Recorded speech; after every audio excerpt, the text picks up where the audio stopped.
we made it clear a month ago when we first heard of this foundation that it will not work. It won't work in principle because humanitarian aid is about taking it to where people need it. You do not make a mother walk 15 kilometres or a grandmother or someone with an amputation. You don't do those things. You know, during the ceasefire, there were 400 distribution points. 400. That's what humanitarian aid is.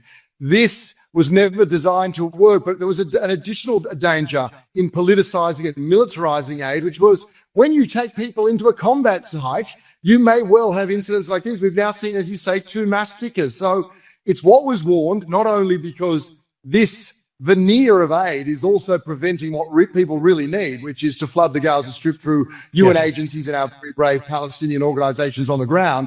So it's not doing that. It's a distraction. And meanwhile, people are going there after a massacre, returning because they're so desperate for food, knowing there's been a massacre, and then today it's closed. So it's a disaster that we all saw happening, but they are pushing ahead with it instead of sustained, neutral, impartial humanitarian aid to where people need it.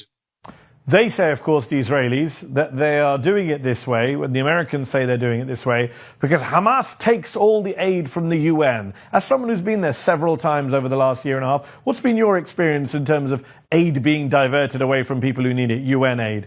It's a very, very frustrating statement we hear time and again. In the most simple sense, Mehdi, it's show us the evidence. That's it. Show us the evidence, which has not been done, which has also not been done when you've heard from senior Biden's former ambassador on humanitarian affairs this week speaking exactly to that he had not had that evidence shared.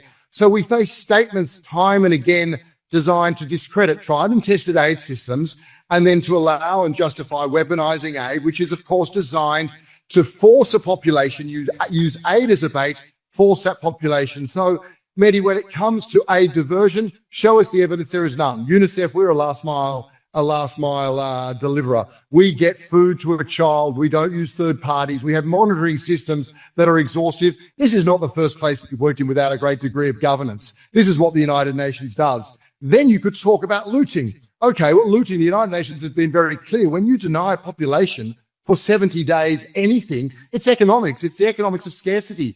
People will take what they can when they are absolutely desperate. During the ceasefire, there was no looting because we were able to flood the Gaza Strip with aid as any normal place would be.